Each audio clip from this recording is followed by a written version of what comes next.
T3 news లక్ష్యం సమాజహితం. నేను మీ సాయసిద. ముందుగా హెడ్లైన్స్ చూద్దాం. చిత్తూరు జిల్లా కుప్పంలో ఘనంగా పెద్దపల్లి గంగమ్మ అగ్నిగుండం ప్రవేశం. ప్రత్యేక పూజలు నిర్వహించిన ఆలయ కమిటీ, పాల్గొన్న 3 రాష్ట్రాల భక్తులు.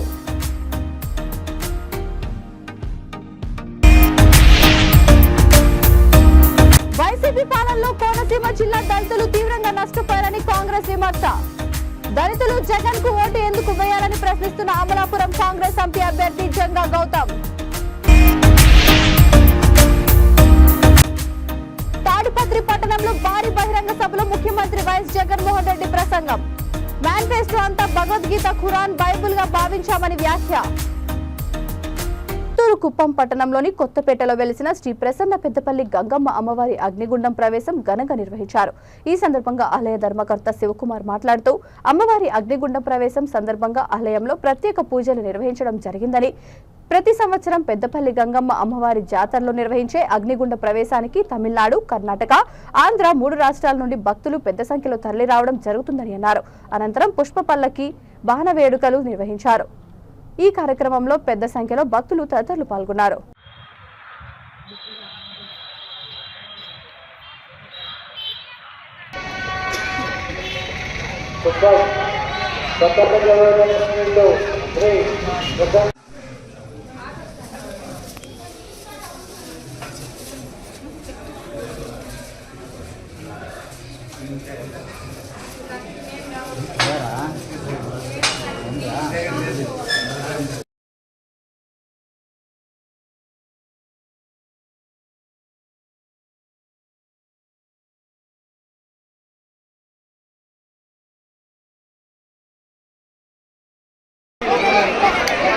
భక్తాదులకు ముఖ్య గమనిక, అరగంటసేపులో అమ్మవారి గుండం ప్రారంభమవుతుంది. దయచేసి ఎవరు కానీ భక్తాదులు అమ్మవారి గుండం ప్రారంభమవుతుంది.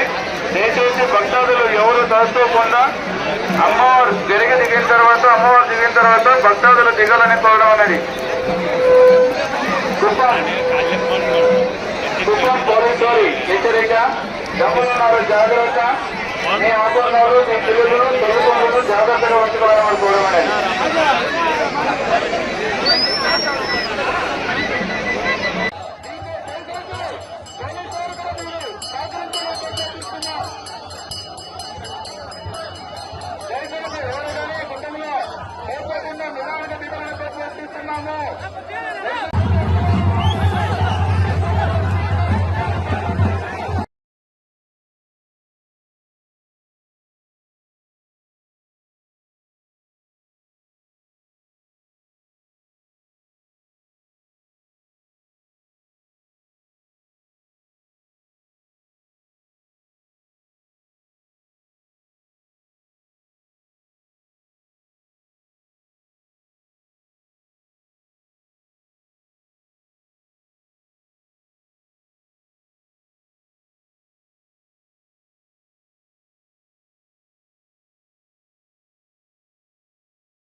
ఎన్నికల ప్రచారంలో భాగంగా డాక్టర్ బిఆర్ అంబేద్కర్ జిల్లా పి గన్నవరం నియోజకవర్గం అంబాజీపేటలో జరుగుతున్న బహిరంగ సభలో పాల్గొంటున్న ముఖ్యమంత్రి జగన్మోహన్ రెడ్డిపై జిల్లా కాంగ్రెస్ విమర్శలు గుప్పించింది.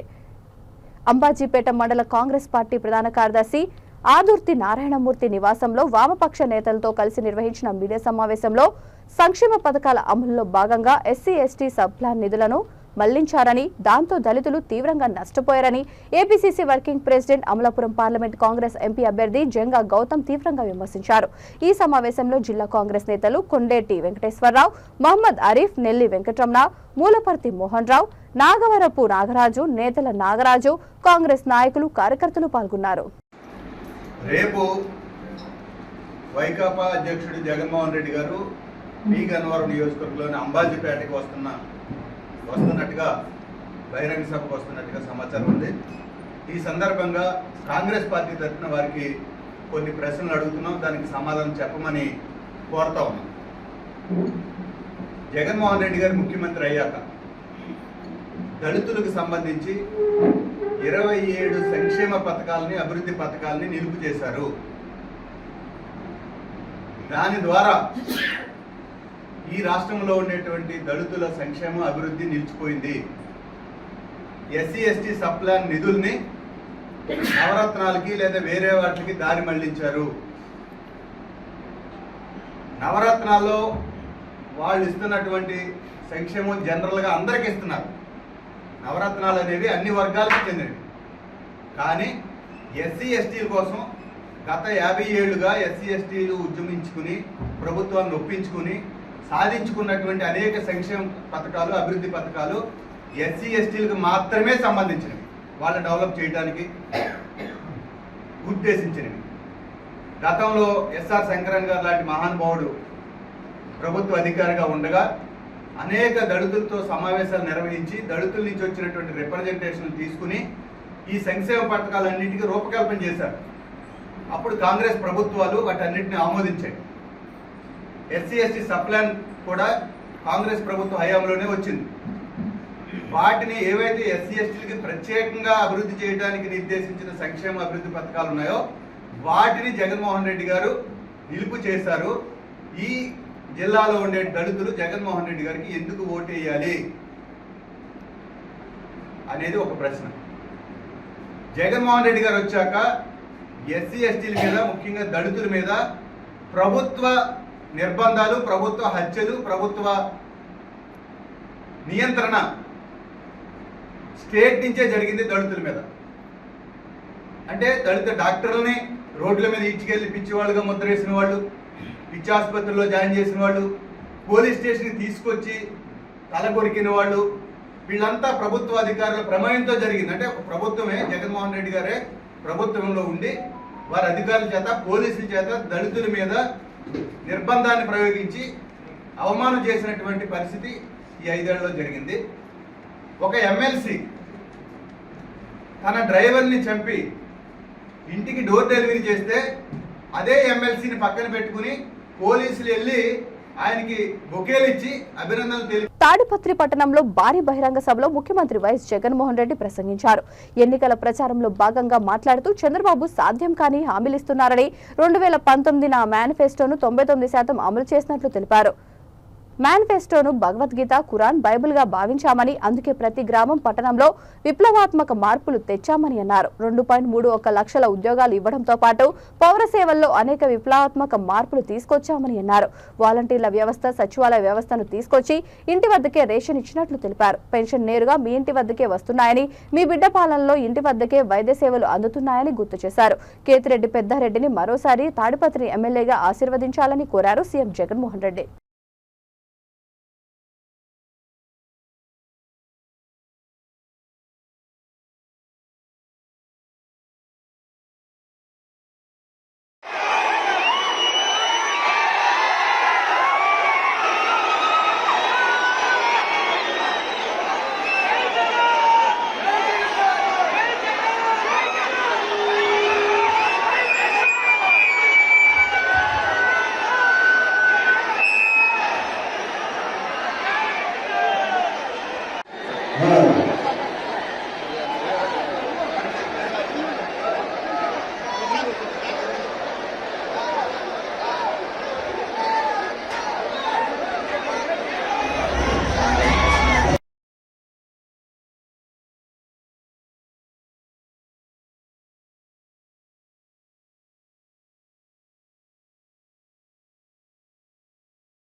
అనకాపల్లి వైసీపీ పార్టీ కార్యాలయంలో ఏర్పాటు చేసిన విలేకరుల సమావేశంలో ఎమ్మెల్యే అభ్యర్థి మలసాల భరత్ కుమార్ మాట్లాడుతూ 2019లో వైసీపీ పార్టీ హామీ ఇచ్చిన మేనిఫెస్టోను మించి అమలు చేశారన్నారు.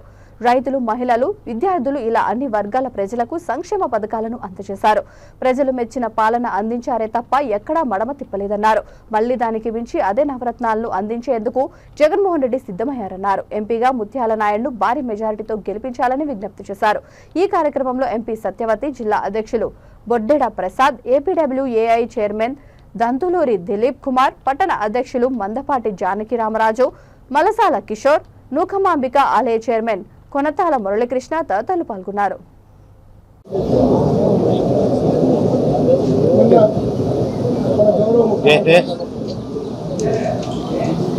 రాష్ట్ర పేద ప్రజల ఆశాజ్యోతి, పేదల పెన్నిధి వైఎస్ జగన్మోహన్ రెడ్డి గారు 2019లో ఇచ్చిన మేనిఫెస్టో ప్రకారంగా 99% కార్యక్రమాలను నెరవేర్చుకొని ఒక హీరోలాగా మళ్ళీ నేను చెప్పిన ప్రతి మాట నిలబెట్టుకున్నాం. చలన దీవులతో వైఎస్ఆర్ కాంగ్రెస్ పార్టీ అవకాశం ఇస్తే 2024లో మళ్ళీ మా ప్రభుత్వం వచ్చేటప్పుడు మేమేం చేయబోతున్నాం అనేది మేనిఫెస్టో రూపంలో రాష్ట్ర ప్రజలకు కూడా మీడియా ద్వారా తెలియజేయడం జరిగింది. ఈరోజు జగన్ అంటే ఒక నమ్మకం, జగన్ అంటే ప్రజలకు ఒక నమ్మకం. జగన్మోహన్ రెడ్డి గారు మాటిస్తే నిలబడతారు అనే నమ్మకం ఈసరికి ప్రజల్లో ఉంది. గౌరవ ముఖ్యమంత్రి గారు ఒక ప్రధానులను నెలకొల్పి ప్రతి సచివాలయ పరిధిలో రైతు భరోసా కేంద్రానికి రైతులకి అనేక సర్వీస్ అందిస్తున్నటువంటి ప్రభుత్వం వైఎస్ఆర్ కాంగ్రెస్. ఇప్పుడు రైతు భరోసా ఏదైతే 13,500 రూపాయలు రైతు భరోసా ఇస్తున్నారో సంవత్సరానికి, దాన్ని 16,000 రూపాయలకి పెంచి రైతు భరోసా కార్యక్రమాన్ని ఇవ్వడంతో పాటు మరి రాజశేఖర రెడ్డి గారి టైంలో ఏదైతే ఉచిత కరెంటు 9 గంటల ఉచిత కరెంటు ఉందో దాన్ని కొనసాగించడంతో పాటు 0 వడ్డీకే పంట రుణాలు, మరి ఉచిత పంటల బీమా సౌకర్యాలు కూడా రైతాంగానికి అందించడం జరిగింది. అదేవిధంగా పెన్షన్ కానుక ఏదైతే అవ్వాతాతలకు మరి పెన్షన్ ఇస్తున్నారో, పెన్షన్ ఇంటికెట్లి సచివాలయ వ్యవస్థ ద్వారా, వాలంటీర్ వ్యవస్థ ద్వారా ఏదైతే పెన్షన్ 3,000 రూపాయలు ఇస్తున్నామో ఇప్పటికే దాన్ని 3,500 రూపాయలు 1,500 రూపాయలు పెంచి రెండు దఫాలుగా దాన్ని 3,500 రూపాయలు చేయడం జరిగింది. అదేవిధంగా మరి అందరికీ కూడా నా హృదయపూర్వకమైన నమస్కారం. నిన్న గౌరవ ముఖ్యమంత్రి శ్రీ వైఎస్ జగన్మోహన్ రెడ్డి గారు విడుదల చేసినటువంటి మేనిఫెస్టో ఈ రాష్ట్ర ప్రజలందరికీ కూడా ఆమోదయోగ్యంగా చక్కగా ఉన్నదన్నటువంటి దాంట్లో ఏమాత్రం కూడా సందేహం లేదు. ఎందుకంటే జగన్మోహన్ రెడ్డి గారు గడిచిన 2019 సంవత్సరంలో ఇచ్చినటువంటి మేనిఫెస్టోలో ఇచ్చినటువంటి అన్ని అంశాలు, ఇచ్చినటువంటి ప్రతి మాటలో అనంతపురం నాయక్ నగర్ లో కూటమి ఆధ్వర్యంలో జరిగిన ప్రచారంలో భాగంగా తెలుగుదేశం ఎంపీ అభ్యర్థి అంబికా లక్ష్మీనారాయణ, అర్బన్ తెలుగుదేశం అభ్యర్థి దగ్గుపాటి ప్రసాద్ కు ఘన స్వాగతం పలికారు ప్రజలు. అనంతరం ప్రచారంలో గడప గడపకు తిరుగుతూ వారి సమస్యలను తెలుసుకున్నారు కూటమి అభ్యర్థులు. ఈ ప్రచార కార్యక్రమంలో మాజీ మున్సిపల్ డిప్యూటీ మేయర్ సాకే గంపన్న, ఇతర తెలుగుదేశం నాయకులు పాల్గొన్నారు. అనంతపురం అర్బన్ నియోజకవర్గంలో గంపన్న గారి ఆధ్వర్యంలో నేను అలాగే ఎంపీ అభ్యర్థి అయినటువంటి అంబికా లక్ష్మీనారాయణ గారు అంతా కలిసి ప్రచారం చేయడం జరుగుతోంది. ఇక్కడ బ్రహ్మరథం పడుతున్నారు ప్రజలు. అవ్వతాతలు అయితే సూపర్ 6 పథకాలు వాళ్ళే మాకు ఎక్స్ప్లెయిన్ చేస్తున్నారు. బాబు చంద్రబాబు నాయుడు గారు వస్తే ఈ పథకాలు ఇస్తున్నారంటే కదా, మాకు 4,000 పెన్షన్ వస్తుందంటే కదా, వచ్చే సంవత్సరము మా ఊరికి పోవాలంటే ఫ్రీగా పోవచ్చు అంటే కదా అని చెప్పేసి వాళ్ళే చెప్తా ఉన్నారు. అలాగే 3 గ్యాస్ సిలిండర్లు ఇస్తున్నారంటే కదా, 3,000 రూపాయలు నిరుద్యోగులకి ఇస్తారంటే కదా అని చెప్పేసి వెళ్ళి ఓటు అడుగుతానే వాళ్ళే చెప్తున్నారు. ఖచ్చితంగా మేము చంద్రబాబు నాయుడు గారికి ఓటేస్తాం, సైకిల్ గుర్తుకే ఓటేస్తాం, చంద్రబాబు నాయుడు గారిని ముఖ్యమంత్రిని చేసుకుంటామని చెప్పి చెప్తా ఉన్నారు. అలాగే యువకులైతే గత 5 ఏళ్లలో మాకు ఇక్కడ నిరుద్యోగ సమస్య బాగా పెరిగిందన్న. ఇదన్నా అనంతపూర్ అవుట్స్కట్స్లో మాకు ఒక ఇండస్ట్రియల్ జోన్ తెప్పించేసి మా నిరుద్యోగ సమస్యని తీర్చమని చెప్పేసి అడుగుతున్నారు. ఇక్కడ నుంచి బెంగళూరు, హైదరాబాద్ అక్కడికి వెళ్ళి మేము చిన్న ఉద్యోగాలు చేయాల్సి వస్తుంది. డిగ్రీలు, బీటెక్లు అన్ని చదివి మాకు ఎక్కడైనా ఇక్కడ ఒక మంచి పారిశ్రామిక వాడు తీసుకొని రమ్మని చెప్పేసి అడుగుతూ ఉన్నారు నిరుద్యోగ యువకులు అయితే. అలాగే దీంట్లో ఈ డివిజన్లో అనేకమైన సమస్యలు ఉన్నాయి. ఖచ్చితంగా తెలుగుదేశం ప్రభుత్వం వచ్చిన తర్వాత ఆ సమస్యలన్నీ తీరుస్తామని చెప్పేసి తెలియజేస్తున్నాం. చేయొద్దు అంటున్నారు. వాళ్ళకి మీరు ఏ విధంగా భరోసా కల్పిస్తారు? వాళ్ళు తెలిసి ఏం చేశారు గత 5 ఏళ్ళు? నేను ఈ సీట్ అనౌన్స్ చేసిన తర్వాత ఇన్ని సమస్యలు చెప్తున్నాను, ఇన్ని ప్రాబ్లమ్స్ ఉన్నాయని చెప్పి చెప్తున్నాను. ఖచ్చితంగా ఈ ప్రాబ్లమ్స్ ఏవైతే ఉన్నాయో అన్నీ పరిష్కరిస్తానని మా అధినాయకత్వంతో మాట్లాడి అధికారులతో అనుమతి తీసుకొని పరిష్కరిస్తానని చెప్పి తెలియజేస్తున్నాను. నాయుడు గారు ముఖ్యమంత్రి కావాలని ప్రతి ఒక్కరు కూడా ఆశిస్తున్నారు. అదేవిధంగా ఈరోజు చూశారు, తెలుగుదేశం పార్టీలో ఎస్సీ నాయకులు, రిటైర్డ్ అయిన ఉద్యోగస్తులందరూ కూడా ముందుకొచ్చి అనేక ఇబ్బందులు సమస్యలు పడి, ఈ రిటైర్డ్ ఎంప్లాయీస్ అయితే వాళ్ళకి పింఛన్లు రాకుండా కూడా ఇబ్బందులు పడి అనేక వర్గాలలో కూడా ఈ యొక్క వైసీపీ ప్రభుత్వంలో ఈ సమస్యలు లేవనుకుండా ఇబ్బందులు పడారు. అవన్నీ కూడా గుర్తిరిగి ఈరోజు అందరూ రిటైర్డ్ ఎంప్లాయీస్ కూడా పార్టీలో చేరడం జరిగింది. ఈ విధంగా ఈ ప్రాంతం అంతా కూడా SC, ST, BC, minority community ఉండే ప్రాంతము. వీళ్ళందరూ చూస్తున్నారు, చూడండి ఎంత బ్రహ్మదత్తం పడుతున్నారు క్యాండిడేట్ వచ్చింటే. ఎందుకు వస్తున్నారు వీళ్ళందరంటే, నారా చంద్రబాబు నాయుడు గారు ముఖ్యమంత్రి అయితేనే మన రాష్ట్రానికి యూత్లకి అందరూ కూడా న్యాయం జరుగుతుందనే ఒక ఆలోచనతో ఈ విధంగా ముందుకు వస్తున్నారు. ఖచ్చితంగా అదే జరుగుతుంది. వాళ్ళందరూ కూడా మౌనం ఎంతుందో ప్రభుత్వం పైన అంతా ఖచ్చితంగా ఉన్నారు. తొందరలోనే మీకు అందరికీ న్యాయం జరుగుతుంది అనేది కూడా అందరూ గుర్తించారు. అదే జరుగుతుంది. తెలుగుదేశం గవర్నమెంట్ వస్తుంది, నారా చంద్రబాబు నాయుడు గారు ఖచ్చితంగా ముఖ్యమంత్రి అవుతారు. డాక్టర్ బిఆర్ అంబేద్కర్ కోనసీమ జిల్లా పి గన్నవరం నియోజకవర్గం అంబాజీపేటలో జరిగిన సిద్ధం బహిరంగ సభలో సీఎం జగన్ మాట్లాడుతూ ఇంటింటికి అభివృద్ధి, పౌర సేవలు పథకాలు కొనసాగింపే 2024 వైఎస్ఆర్సీపీ మేనిఫెస్టో అని అన్నారు.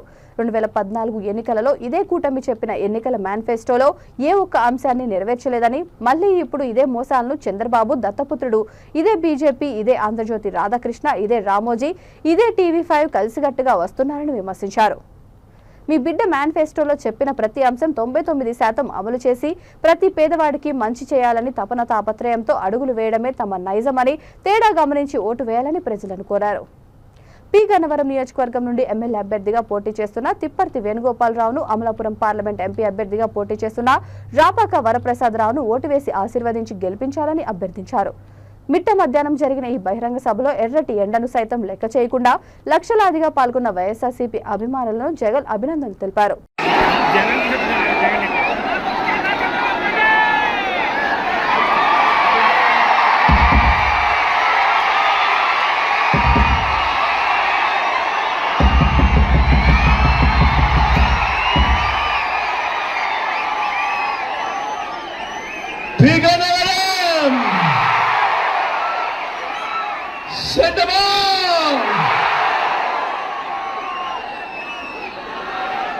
ఇంతటి మండుటెండలో కూడా చిక్కటి చిరునవ్వులతో ఇంతటి అభిమానం, ఇంతటి ప్రేమానురాగాలు చూపిస్తా ఉన్నా నా ప్రతి అక్కకు, నా ప్రతి చెల్లెమ్మకు, నా ప్రతి అవ్వకు, నా ప్రతి తాతకు, నా ప్రతి సోదరుడికి, నా ప్రతి స్నేహితుడికి, మీ అందరి ప్రేమానురాగాలకు, ఆప్యాయతలకు మీ జగన్, మీ బిడ్డ 2 చేతులు జోడించి పేరు పేరున హృదయపూర్వకంగా కృతజ్ఞతలు తెలుపుకుంటా ఉన్నాడు.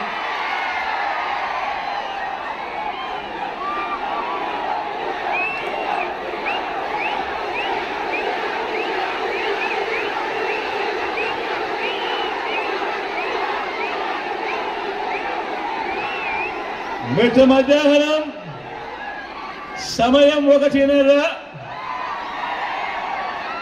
కానీ ఇక్కడ చూస్తా ఉన్నా మీ ఆప్యాయతలు, మీ ప్రేమానురాగాలు ఏ స్థాయిలో ఉన్నాయి అనంటే,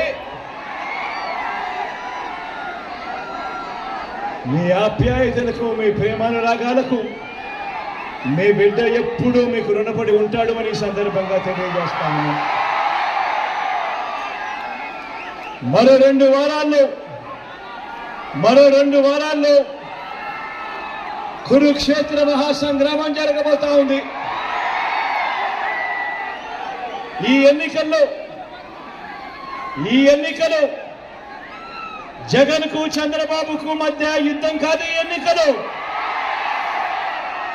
ఈ ఎన్నికలు పేదలకు చంద్రబాబు మోసాలకు మధ్య ఈ ఎన్నికలు అన్నది గుర్తుపెట్టుకోండి.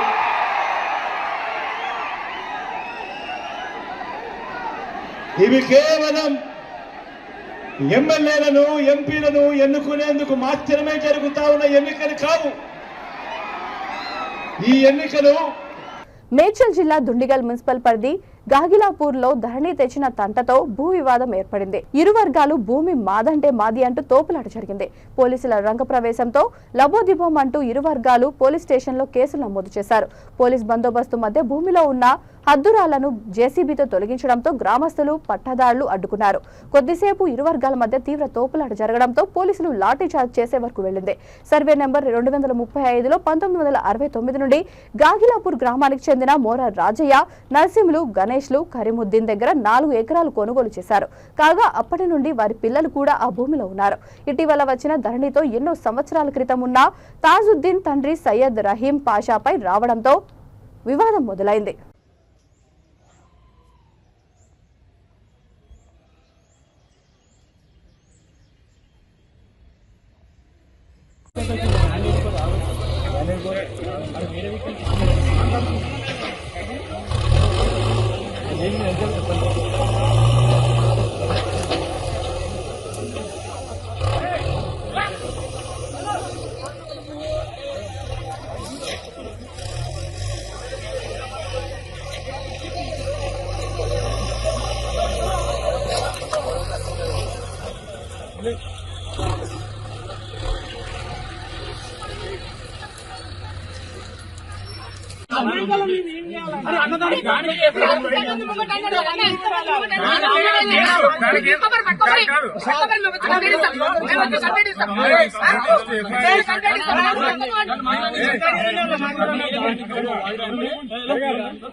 సంసారం చేసుకోవాలి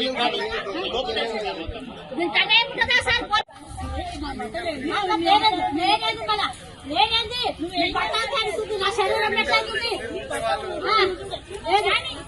ఒళ్ళు మండుతుంది మండినా సరే మండినా సరే మండినా సరే మండినా సరే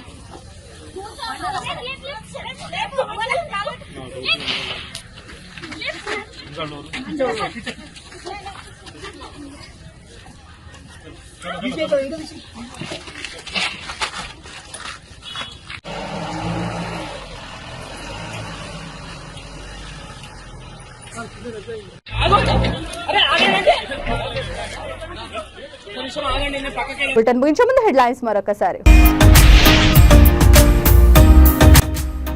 చిత్తూరు జిల్లా కుప్పంలో ఘనంగా పెద్దపల్లి గంగమ్మ అగ్నిగుండం ప్రవేశం.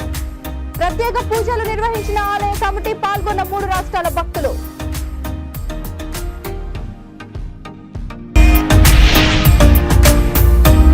వైసీపీ పాలనలో కోనసీమ జిల్లా దళితులు తీవ్రంగా నష్టపోయారని కాంగ్రెస్ విమర్శ. దళితులు జగన్ కు ఓటు ఎందుకు వేయాలని ప్రశ్నిస్తున్న అమలాపురం కాంగ్రెస్ ఎంపీ అభ్యర్థి జంగా గౌతమ్. తాడిపత్రి పట్టణంలో భారీ బహిరంగ సభలో ముఖ్యమంత్రి వైఎస్ జగన్మోహన్ రెడ్డి ప్రసంగం. మేనిఫెస్టో అంతా భగవద్గీత, ఖురాన్, బైబుల్ గా భావించామని వ్యాఖ్య. ఈ బులెటిన్ ఇంతటితో సమాప్తం. మరొక బులెటిన్తో మళ్ళీ కలుద్దాం. అంతవరకు చూస్తూనే ఉండండి V3 న్యూస్. సక్షం సమాచారం.